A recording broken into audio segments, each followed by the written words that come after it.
travel options.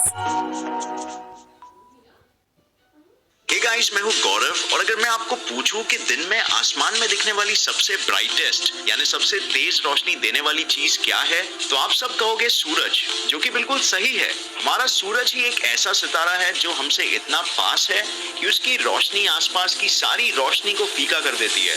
तो ये काफी ब्राइट है, राइट? लेकिन सच्चाई तो ये है कि हमारा ब्रह्मांड भरा पड़ा है ऐसे सितारों से जो हमारे सूरज के तुलना में कहीं गुना ज्यादा ब्राइट है। एस्ट्रोनॉमर्स जो सितारों की स्टडी करते हैं वो उनके ब्राइटनेस की कैलकुलेटेड इंटेंसिटी या परिमाण को डिस्क्राइब करने के लिए दो टेक्निकल शब्दों का उपयोग करते हैं। सूरज और दूसरे कई सितारों की रोशनी हम यानी कि पृथ्वी तक कितने ब्राइटनेस में पहुंच रही है उसे कहा जाता है अपेरेंट मैग्नीट्यूड, जहां आप नाम से ही देख सकते हो जो कहता है अपेरेंट यानी वो ब्राइटनेस जो हमें पृथ्वी से दिखाई दे रही है। ये उनका वास्तविक ब्राइटनेस नहीं बताता है, सिर्फ ये बताता है कि वो हमें पृथ्वी से कितने ब्राइट दिख रहे हैं। अब ये दो इंपॉर्टेंट चीजों पे डिपेंड करता है, एक है सितारे की असल ब्राइटनेस और दूसरी उसकी हमसे दूरी। बट क्योंकि वो हमसे बहुत दूर है तो उनकी रोशनी हमें बहुत फीकी लगती है। यहाँ तक कि हमारा चांद जिसकी खुद की रोशनी नहीं है और वो सिर्फ सूरज की रोशनी को रिफ्लेक्ट करता है, वो भी हमें उन सितारों से काफी ज्यादा ब्राइट दिखता है। बट ये कोई फेयर कंपटीशन नहीं है। अगर हम एक 100 वॉट के लाइट बल्ब को भी अपनी आंखों के कुछ इंच सामने रख दे तो वो भी हमें सूरज से ज्यादा ब्राइट दिखेगा। बट हम सब जानते हैं कि दोनों को अगर एक समान दूरी से देखा जाए तो दोनों की रोशनी का कोई मुकाबला ही नहीं होगा।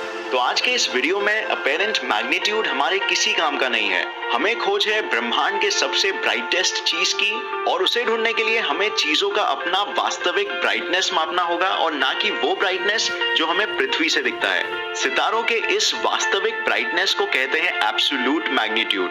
अब रोशनी की ब्राइटनेस को मापने के लिए हम एक लॉगरिथमिक स्केल यूज करते हैं जिसमें नंबर्स को ज्यादा से कम ऑर्डर में अरेंज किया होता है। इस स्केल में नंबर जितना बड़ा होगा उतनी कम उस चीज की ब्राइटनेस होगी और नंबर जितना कम होगा उतनी ज्यादा उसकी ब्राइटनेस होगी। तो हमें जिस चीज की खोज है उसके ब्राइटनेस का नंबर इस स्केल में सबसे कम होना चाहिए। तो सबसे पहले देखते हैं हमारा सूरज जो हमें इतना ब्राइट लगता है वो इस स्केल में कहाँ आता है। तो अगर हम सूरज को दूसरे सारे सितारे या ब्रह्मांड के कुछ पावरफुल प्रक्रियाओं के साथ खड़ा कर दे एक समान दूरी में, तो सूरज की वास्तविक ब्राइटनेस होगी 4.8, जो कि इतना बुरा नहीं है। तो चलिए अब हम हमारे सूरज को कंपेयर करते हैं पृथ्वी से दिखने वाले सबसे ब्राइटेस्ट सितारे से, जिसका नाम है सीरियस। सीरियस रात में दिखने वाले तारों में सबसे ज्यादा चमकीला तारा है और ये हमसे लगभग 8.6 लाइट ईयर्स यानी प्रकाश वर्ष दूर है। इस सितारे की वास्तविक रोशनी यानी एब्सोल्यूट मैग्नीट्यूड है 1.46 और इसीलिए ये हमारे सूरज से 22 गुना ज्यादा चमकीला है। काफी ज्यादा है, राइट?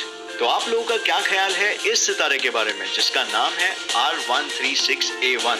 ये सूरज से सिर्फ 256 गुना ज्यादा बड़ा ही नहीं है बल्कि ब्रह्मांड का सबसे चमकीला सितारा भी है। भूलिए मत कि जितने कम आंकड़े होंगे ब्राइटनेस को डिस्क्राइब करने के लिए उतना ज्यादा ब्राइट वो चीज होगा। इस सितारे की वास्तविक ब्राइटनेस हमारे सूरज की तरह 4.8 नहीं है बल्कि है -12.16, जिसका मतलब ये हमारे सूरज से 86 लाख गुना ज्यादा चमकीला है। अगर ये हमारे सूरज की जगह होता तो इसके प्रकाश की बस एक झलक ही हमारे आंखों को तुरंत नष्ट कर देती। बट ये इतना चमकीला सितारा भी ब्रह्मांड की सबसे चमकीली चीज नहीं है। आप ये जानते होंगे कि जब कोई विशाल सा सितारा मरता है तो एक बड़ा सा धमाका होता है जिसे कहते हैं सुपरनोवा या हाइपरनोवा। अब ये सुपरनोवा के साथ कुछ और भी होता है। सितारा इतनी ऊर्जा से विस्फोट होता है कि एक बहुत ही पावरफुल रोशनी की बीम यानी कि किरण रिलीज होती है और ये बीम को हम कहते हैं गैमा रे बर्स्ट्स, जो किसी भी सितारे से कहीं ज्यादा ब्राइट होता है और इतनी ऊर्जा बस कुछ सेकेंड्स में रिलीज करता है जितनी ऊर्जा सूरज अपने पूरे 1000 करोड़ सालों की जिंदगी में रिलीज करेगा। ये ब्रह्मांड का एक बहुत ही अनोखा इवेंट होता है और हमारे कुछ दूरी पे एक सितारा भी है जहां आगे भविष्य में ये विस्फोट हो सकता है। उस सितारे का नाम है WR104 और साइंटिस्ट ने कैलकुलेट किया है कि अगर यहाँ गैमा रे बर्स्ट हुए और वो डायरेक्टली अर्थ की तरफ पॉइंट कर रहे हैं तो वो रेडिएशंस का सिर्फ 10 सेकेंड हमारे ओजोन लेयर का 25% डिस्ट्रॉय कर देगा, जिससे हजारों जीव एक्सटिंक्ट हो सकते हैं। अब तक का डेटोनेट किया हुआ सबसे पावरफुल न्यूक्लियर बॉम्ब तबाही मचाने में इसके आसपास भी नहीं था और उसे हमने विस्फोट किया था यहाँ धरती पे ही, जबकि WR-104 हमसे 7,500 लाइट ईयर्स की दूरी पर है और हम उसे अपनी आंखों से देख भी नहीं सकते हैं। तो आप इससे अंदाजा लगा सकते हैं कि ये कितनी पावरफुल और कितनी ब्राइट चीज होगी। लेकिन ये गैमा रे बर्स्ट्स सिर्फ कुछ सेकंड से ही कुछ मिनटों तक ही टिकता है और फिर भी ये ब्रह्मांड की सबसे चमकीली चीज नहीं है। Byju's app understands your child and helps them learn better. Book a free home counseling session today. ब्रह्मांड की सबसे चमकीली चीज को ढूंढने के लिए हमें इत्तेफाक से देखना पड़ेगा ब्रह्मांड के सबसे अंधेरे चीज को, जिन्हें हम जानते हैं ब्लैक होल्स के नाम से।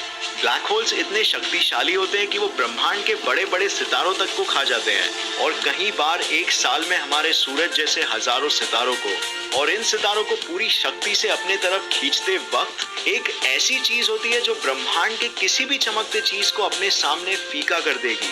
जब ब्लैक होल्स का गुरुत्वाकर्षण सितारों को अपनी तरफ खींचता है तो दृश्य कुछ इस तरह दिखता है। आप यहाँ देख सकते हैं कि उस सितारे के सारे गैसेस और डीब्रीज ब्लैक होल में कैसे घूमते हुए खींचे चले जा रहे हैं। इस चीज को इसके आकार के वजह से कहते हैं एक्रीशन डिस्क्स। यहाँ सारे गैसेस और डीब्रीज इतनी तेजी से खींचे चले जा रहे हैं कि हम उसकी कल्पना भी नहीं कर सकते। लेकिन जैसे हम जानते हैं कि कोई भी गर्म चीज चमकती है तो वैसे ही मैटर के इतने फ्रिक्शन से ये डिस्क्स भी ग्लो करने लगते हैं, इतने ब्राइटनेस से कि इनका खुद का ही एक नाम है, क्वेजार। एक गैलेक्सी में करोड़ों सितारे होते हैं और एक क्वेजार ऐसे किसी गैलेक्सी से हजारों गुना ज्यादा रोशनी देता है। यकीन करना मुश्किल है, राइट? पहला देखा गया क्वेजार, जिसका नाम है 3C273, का वास्तविक ब्राइटनेस है -26.7, जो कि हमारे सूरज से 4 ट्रिलियन गुना ज्यादा है और हमारे पूरे मिल्की वे गैलेक्सी के ब्राइटनेस से 100 गुना ज्यादा। अगर हम ये क्वेजार 3C273 को 33 लाइट ईयर्स की दूरी से देख सके तो ये हमारे सूरज जितना चमकेगा, जो सिर्फ, जैसे हम जानते हैं, बस 8 प्रकाश मिनट की दूरी पे है। लेकिन जो लाइट ये क्वेजार्स हम तक पहुंचा रहे हैं, ये तो उनके रेडिएशंस का एक सिर्फ छोटा सा हिस्सा है। क्वेजार्स मोस्टली देखे जाते हैं गैलेक्सीज के सेंटर में, क्योंकि वहाँ यूजुअली सुपरमैसिव ब्लैक होल्स होते हैं, बट इनकी रोशनी लिटरली पूरे गैलेक्सी को अपनी रोशनी में डुबा देती है। इन गैलेक्सीज के सेंटर्स को कहते हैं एक्टिव गैलेक्टिक न्यूक्लियाई, और इन क्वेजार्स की सबसे ज्यादा ऊर्जा निकलती है रेडिएशन जेट्स के रूप में। एक रेडिएशन जेट कुछ इस तरह दिखता है और ये सूरज से प्लूटो तक की दूरी का सफर 15 लाख बार कर सकता है। अगर हमारा पृथ्वी इस गैलेक्टिक न्यूक्लियाई के डायरेक्ट रेंज में आ सका तो इसी क्वेजार को कहा जाता है ब्लेजार। और अब तक की देखी गई सबसे ब्राइटेस्ट चीज है ब्लेजार 3C454.3। इसकी वास्तविक ब्राइटनेस उसके पीक लेवल्स पे रही है -31.4, जो आंकड़ों में सबसे कम है, जिसका मतलब वास्तविकता में सबसे ज्यादा।